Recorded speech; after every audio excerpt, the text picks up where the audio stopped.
से नहीं हूँ, एजुकेशन के फील्ड से नहीं हूँ। मैं एक कलाकार हूँ, एक आर्टिस्ट हूँ, एक क्रिएटिव इंसान हूँ। और आप लोग बेहतर जानते हैं एजुकेशन के बारे में। इतने साल से आप एजुकेशन चला रहे हैं।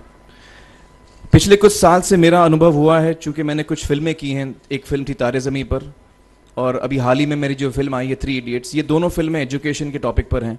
तो लिहाजा मैं इस वजह से मैंने काफ़ी रिसर्च की एजुकेशन के ऊपर, और कुछ चीज़ें मेरे सामने आई हैं और वो चीज़ें मैं आपके सामने रखना चाह रहा हूँ। आज यहाँ पेरेंट्स हैं, एजुकेटर्स हैं, टीचर्स हैं, बच्चे भी हैं।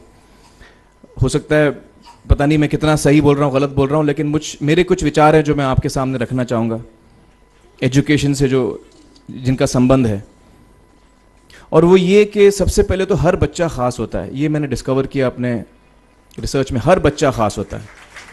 हर बच्चे में हमारी तरह, आपकी तरह और हमारी तरह, हर बच्चे में कुछ ना कुछ काबिलियत होती है, कुछ ना कुछ कमज़ोरी होती है। मुझ में भी कमज़ोरी है, काबिलियत है। आप में भी कुछ ना कुछ काबिलियत और कमज़ोरी है, और हर बच्चे में कुछ ना कुछ कमज़ोरी और काबिलियत होती है। और हमें as parents, as elders, as education system, हमें हर बच्चे की खासियत को पहचानना है, उससे मदद करनी है। उसकी क्या खासियत है, उसका क्या दिल चाहता है, उसे किस चीज़ में खुशी मिलती है, वो हमें उसको हेल्प करना है कि हम उसको वो ढूंढ सके, और उसमें हमें सपोर्ट करना है। और जो उसकी कमज़ोरी है उसमें हमें उसको सपोर्ट करना है। मुझे अक्सर एजुकेशन इंस्टीट्यूट्स मुझे बोलते हैं कि हम हमारे स्कूल में सारे बच्चे पास होते हैं, हमारे स्कूल में सारे बच्चे फर्स्ट आते हैं, या हम जो बोर्ड एग्ज़ाम है उसमें हमारे सारे बच्चे पास होते हैं। मुझे एक सवाल पूछना है कि हमारे कितने बच्चे खुश हैं? सबसे बड़ा सवाल मेरा ये है, how many of our children are happy? और वो जो हैप्पीनेस कोशेंट है ना, वो मेरे लिए सबसे अहम है। क्योंकि देखिए, पढ़ाई लिखाई तो हम सीख ही लेते हैं। जब मुझे कोई चीज़ सीखनी होती है तो मैं कुछ ना कुछ करके सीख ही लेता हूँ। हमारी फिल्म 3 इडियट्स जब रिलीज़ होने वाली थी, रिलीज़ से पहले हमने कई स्क्रीनिंग्स रखे थे, टेस्ट स्क्रीनिंग जिसको हम कहते हैं, जिसमें कि हम ऑडियंस जैसे आप लोग हैं उनको बुलाते हैं, फिल्म दिखाते हैं, उनसे पूछते हैं कि फ़िल्म कैसी लगी। ऐसे एक टेस्ट स्क्रीनिंग हमने किया था। बम्बई में एक फैक्ट्री में कारीगर लोग काम करते हैं, तो करीब 25-30 कारीगर आए थे उस स्क्रीनिंग में। स्क्रीनिंग के बाद उनका एक कारीगर था, उसने मुझसे एक सवाल पूछा। उसने मुझसे ये पूछा, आप लोगों ने फिल्म देखी है 3 इडियट्स? उसमें उसने मुझे एक सवाल पूछा जो बहुत कमाल का सवाल था। उसने मुझे ये सवाल पूछा कि सर, पिक्चर के अंत में हमें पता लगता है कि आप तो रणछोड़ दास थे ही नहीं, रैंचो तो थे ही नहीं आप, तो सर्टिफिकेट तो आपको मिला नहीं, वो तो जावेद जाफरी को मिल गया। तो आप इतने बड़े साइंटिस्ट कैसे बन गए? इतने बड़े पेटेंट्स, 400 पेटेंट्स, जापानी लोग आपके पीछे पड़े हैं, तो आपको सर्टिफिकेट तो मिला नहीं, तो आप इतने बड़े साइंटिस्ट कैसे बन गए? बहुत ही अहम सवाल है ये, बहुत ही इंपॉर्टेंट सवाल है। और ये जो मुद्दा है उसके हार्ट में जाता है ये, कि जब मैं एग्जाम के लिए रट के जवाब देता हूं और वो जवाब में मुझे नंबर मिलते हैं और मैं पास हो जाता हूं, तो मेरे हाथ में एक पर्चा आता है जो मुझे कहता है कि मैं पढ़ा लिखा हूं। लेकिन वाकई में पढ़ा लिखा हूं या नहीं, ये अभी तक हमको श्योर मालूम नहीं है। लेकिन जब आप नॉलेज चाहते हैं कि आपको मिले, विद्या मिले आपको, तो फिर वो कागज का मायने कुछ होता नहीं है। तो मैंने उसको जवाब में 2 सवाल पूछे। मैंने बोला उसको कि भैया, आपको क्या लगता है मैं अच्छा एक्टर हूं? उसने बोला हाँ, देश भर में आप सब लोग मानते हैं आपको, आप अच्छे एक्टर हैं। मैंने उससे कहा कि भैया, मेरे पास कोई सर्टिफिकेट नहीं है जो कहता है कि मैं अच्छा एक्टर हूं। मेरे पास कोई कागज नहीं है जो मुझे बोलता है कि मैं अच्छा एक्टर हूं।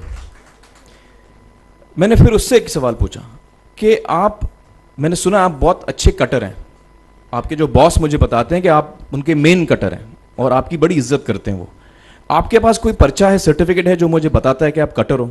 उसने बोला नहीं सर। तो मैंने बोला आपका जवाब आपको इधर ही मिल गया। Education is beyond marks, education is beyond grades, education is what you learn. और मेरी इच्छा है कि हिंदुस्तान में हम एजुकेशन को इस नज़रिए से देखें कि हम अपने बच्चों को वाकई शिक्षा दें। और शिक्षा हम खुशी से दें, क्योंकि शिक्षा में सिर्फ ज्ञान नहीं होता, शिक्षा में एक और चीज़ मिली हुई होती है, वो ये है कि हम अपने बच्चों को डेवलप करते हैं एज ह्यूमन बींग्स। आगे चल के वो ज़िंदगी में अच्छे इंसान बने, आगे चल के वो अपने पैरों पे खड़े रह सकें, आगे चल के वो इज्जत की ज़िंदगी जी सकें, आगे चल के वो दूसरों के बारे में ध्यान रखें, आगे चल के वो किसी के चेहरे पे मुस्कुराहट ला सकें, आगे चल के वो किसी की मदद कर सकें। This is what we should develop of our children. ये मेरी फीलिंग है। मैं जहाँ भी देखता हूँ, ये मेरे साथ भी हुआ है जब मैं छोटा था। जब से हमारे बच्चे छोटे होते हैं, जब से बच्चे पैदा होते हैं, बच्चा घर आता है, हम बच्चे को पूछते हैं भाई मार्क्स कितने मिले, फर्स्ट आया कि सेकंड आया? वो बोलता है सेकंड। सेकंड आया तो अरे फर्स्ट नहीं आया, डांट पड़ती है उसको। जो बोलता है मैं 10th आया तो उसकी तो हालत ही बुरी हो जाती है। बच्चे को लगता है यार ये फर्स्ट आना बड़ा ज़रूरी है। उसको रेस में हम पूछते हैं तुम रेस में फर्स्ट आए कि सेकंड आए, में हम उसको बचपन से, जब से वो केजी लोअर केजी में होता है, जब लोअर केजी में रेस होती है, चमचा मुंह में लगा के उसमें नींबू डाल के भागते हैं, उसमें भी हम बच्चे को पूछते हैं अरे मेरा बेटा फर्स्ट आएगा, ला, ओ बेटा मेरा फर्स्ट आना, मतलब पेरेंट्स चिल्ला रहे हैं बेटा भागो, मतलब नींबू लेके भागो। तो उसमें होता क्या है कि बच्चे को लगता है कि यार ये बड़ा जरूरी है। मेरे पेरेंट्स को हमेशा, मेरे पेरेंट्स मुझे एक ही सवाल पूछते हैं, मैं फर्स्ट आया कि नहीं। उसके जहन में ये बात बैठ जाती है कि मेरे को अव्वल आना है, मेरे को compete करना है, मेरे को बाकी लोग से आगे निकलना है। टीचर्स भी यही सवाल उसको पूछते हैं आमतौर पे, मेरे साथ हुआ है। होता क्या है कि जब वो बच्चा 21 साल का होता है तो वो बड़ा सेल्फिश हो जाता है, और उसको सेल्फिश हमने बनाया, हमारे सिस्टम ने बनाया। वो अपने बारे में सोचता है और किसी के बारे में नहीं सोचता है, क्योंकि यही हमने उसको ट्रेन किया है बचपन से। बचपन से हमने उसको यही ट्रेन किया कि बेटा तुम पहले आना, बाकी सब लोग को भूल जाओ।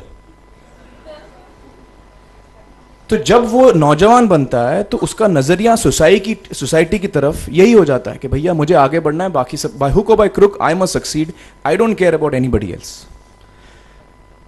मेरा ये दिल कहता है, मेरा ये दिल चाहता है कि अगर हम जितने यहां पेरेंट्स हैं, एडल्ट्स हैं, यंगस्टर्स हैं जो कल जाके पेरेंट्स बनेंगे, अगर हम अपने बच्चों को ये सीख दें जब वो छोटे हैं, जब वो घर आए हम उसको ये सवाल पूछें, ये नहीं पूछें कि मार्क्स कितने मिले, उसको ये पूछें कि बेटा आज तुमने किसकी मदद की, आज तुमने किसके चेहरे पे मुस्कुराहट लाई। अगर हम उसको ये पूछें तो उसको ये लगेगा कि यार ज़रूरी ये है।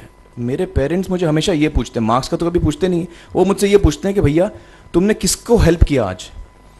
तो हेल्प करना लोगों को, लोगों के बारे में सोचना, लोगों के चेहरे पे मुस्कुराहट लाना, ये मेरे पेरेंट्स के लिए बड़ा इंपॉर्टेंट है। साइकोलॉजिकली वो इस चीज़ के साथ बड़ा होगा, स्कूल वही जाएगा, पढ़ाई लिखाई वही करेगा, वो उसका नज़रिया थोड़ा बदल जाएगा।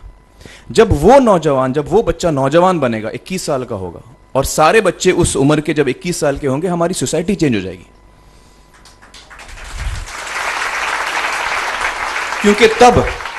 क्योंकि तब हमारी सोसाइटी में ऐसे नौजवान होंगे जो खुद के बारे में नहीं सोच रहे हैं, दूसरों के बारे में सोच रहे हैं। तो मुझे लगता है कि सबसे बड़ी चीज जो हमारे एजुकेशन सिस्टम में मैं देखना चाहूंगा, जो मैंने अपने स्कूल लाइफ में नहीं देखी, कि हमको ये अहमियत इस पे दी जा रही है कि हम अपने आसपास के बच्चों को कितना हेल्प कर रहे हैं।